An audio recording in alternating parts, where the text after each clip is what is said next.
Si Adan at si Eva. Wala pang tanim sa mundo at wala pang binhi ng anumang halaman ang nabubuhay. Dahil hindi pa siya nagpapaulan at wala pang tao na mag-aalaga ng lupa. Pero kahit wala pang ulan, ang mga bukal sa mundo ang siyang bumabasa sa lupa.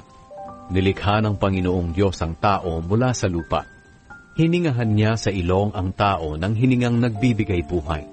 Kaya ang tao ay naging buhay na nilalang.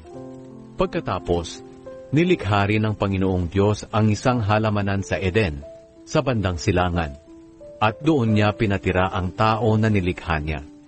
At pinatubo ng Panginoong Diyos ang lahat ng uri ng puno na magagandang tingnan at may masasarap na bunga. Sa gitna ng halamanan ay may puno na nagbibigay ng buhay, at may puno rin doon na nagbibigay ng kaalaman kung ano ang mabuti at masama. Sa Eden ay may ilog na dumadaloy na siyang nagbibigay ng tubig sa halamanan. Nagsanga-sanga ito sa 4 na ilog. Ang pangalan ng unang ilog ay Pishon.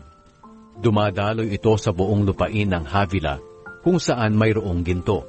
Sa lugar na iyon, makikita ang purong ginto, ang mamahaling pabango na bedelio, at ang mamahaling bato na onyx.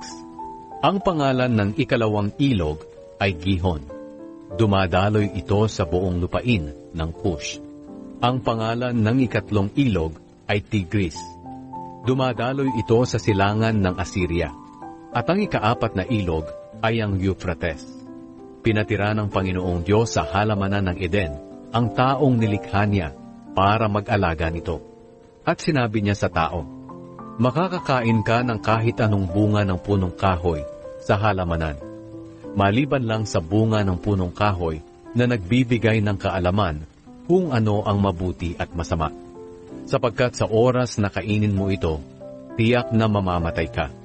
Pagkatapos sinabi ng Panginoong Diyos, hindi mabuting mabuhay ang tao ng nag-iisa lang, kaya igagawa ko siya ng kasama na tutulong sa kanya at nararapat sa kanya. Nilikha ng Panginoong Diyos mula sa lupa ang lahat ng uri ng hayop na nakatira sa lupa, pati ang lahat ng uri ng hayop na lumilipad. Pagkatapos, dinala niya ang mga ito sa tao para tingnan kung ano ang ipapangalan nito sa kanila. At kung ano ang itatawag ng tao sa kanila, iyon ang magiging pangalan nila. Kaya pinangalanan ng tao ang mga hayop na nakatira sa lupa, pati ang mga hayop na lumilipad. Pero para kay Adan, wala kahit isa sa kanila ang nararapat na maging kasama niya na makakatulong sa kanya. Kaya pinatulog ng Panginoong Diyos ang tao ng mahimbing. At habang natutulog siya, kinuha ng Panginoong Diyos ang isa sa mga tadyang ng lalaki at pinaghilom agad ang pinagkuhanan nito. Ang tadyang na kinuha ng Panginoong Diyos sa lalaki ay nilikha niyang babae at dinala niya sa lalaki.